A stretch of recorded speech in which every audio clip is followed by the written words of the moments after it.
이런 상황에서 이제 민주당에서는요, 어제 그 용산에서 현장 최고위를 열고요, 당 차원에서 정원호 후보에 대한 지원 사격에 나섰습니다.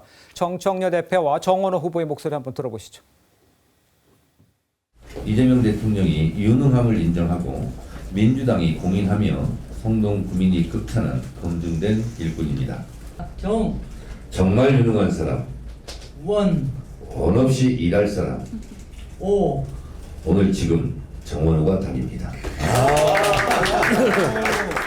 중앙정부의 실력은 이미 교체됐습니다. 이제 지방정부 차례입니다.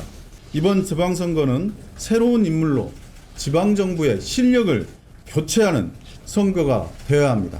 민주당 원팀으로 반드시 승리하겠다는 다짐입니다. 자, 이제 두 후보 이야기를 들어봤고, 자, 서울 민심은 어떤지를 먼저 좀 살펴보겠습니다. 화면을 좀 보여주시죠.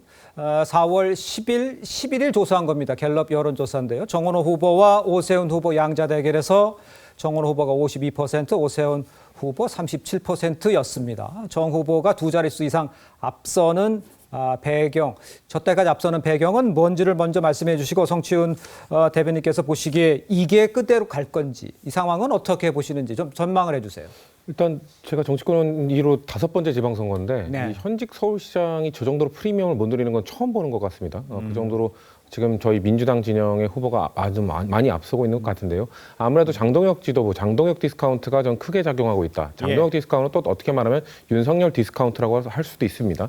오세훈 시장이 계속 이야기했던 저륜 이런 것들을 계속해서 장동혁 지도부가 거부를 했기 때문에 네. 그런 것들을 안고 싸우는 것이 이 지지율에 고스란히 반영이 됐다. 다만 저거는 지지율일 뿐입니다. 그렇죠. 결국 투표에서는 투표를 하러 가서 투표장에서 표를 행사해야 되는 겁니다. 결국 저는 관건은 투표율이 어느 정도 나올 것이냐. 왜냐하면 3대 선거, 대통령 선거와 총선, 지방선거 중에 지방선거의 투표율이 가장 그런 낮은 편이거든요. 그렇기 때문에 투표율이 어느 정도 나올 거냐가 관건일 것 같고요. 그리고 막판에 보수 결집은 또 이루어질 겁니다. 지금 아마도 보수를 외면하고 있는 분들이 많기 때문에 막판에는 좀 정권을 견제해야 되지 않겠냐라는 보수 유권자들이 또 투표장으로 향할 가능성 이것도 배제할 수 없습니다. 그렇기 때문에 민주당에서는 최대한 저희 진영의 후보 그 지지자들 이분들을 투표장으로 이끌어내는 것이 저희가 생각하는 마지막 변수가 아닐까라고 보고 있습니다. 알겠습니다.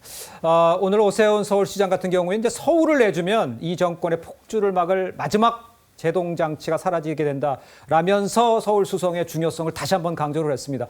오 시장 이번 선거의 성격 정권 견제로 규정을 했습니다. 전략적으로 이게 맞는 건지 과연 아까 좀 진단해 주셨지만 막판에 다시 한번 보수가 결집할 수 있는 서울시장 선거가 될 수도 있다라고 평가를 했는데 김기용 대변인께서는 어떻게 평가를 하신지 좀 종합적으로 좀 설명해 주세요. 정원호 후보 같은 경우는 오세훈 시장과 맞붙고 싶겠지만 국민과 시민들이 다 아는 거 아닙니까? 네. 정원호 구청장에 대해서 누가 알았습니까? 이재명 대통령이 픽한 사람 아닙니까? 그렇기 때문에 중요한 거는 정원호 후보 같은 경우 오세훈 시장에 대해서 비판을 하겠지만 네 번의 선택을 받은 사람입니다. 오세훈 시장. 그렇다면 지금 보수와 국민들이 바라보는 게 뭘까요? 이재명 정부가 권한을 가졌지만 그 권한을 자제나 절제하지 못한 상태에서 지금 국정을 운영하고 있습니다.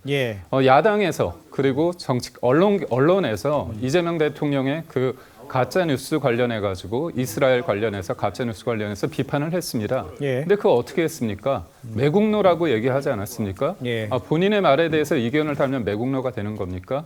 그리고 지금 대한민국 검사가 국회에 나와서 조리돌림 당하고 있습니다. 그리고 수사했던 검사는 극단적으로 본인의 어떤 부당함을 본인의 억울함을 호소하기 위해서 극단적인 선택도 했다는 그런 어떻게 보면 안타까운 일까지 벌어지고 있습니다. 대통령이 선거에서 이겼다고 해서 본인의 죄가 그리고 본인의 재판 자체를 아예 없애려고 합니다. 제 말이 아니라 같은 진영에 있는 유시민 작가가 그거는 미친 짓이라고 얘기하고 있습니다. 그렇다면 지금 지방선거라는 게 지역의 일꾼을 뽑는 것도 그렇지만 지금 폭주하고 있는 이재명 정부의 이 폭주, 독선과 오만과 폭주를 제동을 걸 수 있는 사람이 과연 누구인가? 이 부분에 대해서 대권 주자로서 그리고 보수의 어떤 중심축으로서의 오세훈 시장을 국민과 보수 지지자들이 바라보고 있기 때문에 저 선거의 어떤 프레임은 저는 맞다 이렇게 봅니다. 알겠습니다. 그거와 더불어서 쟁점 같은 것들이 있는데 이 상황에서 그러면 그 접점을 부딪히는 이런 상황이 연출이 되고 크게 뭐 저 지금 나와 있는 여론조사 저거는 개의치 않는다 이런 말씀으로 해석할 그러니까 수 결국 저는요. 우선적으로 이번 선거에 임하는 국민들이 서울 시민 같은 경우는 부동산 문제가 될 수 있다고 보고 있고요. 예.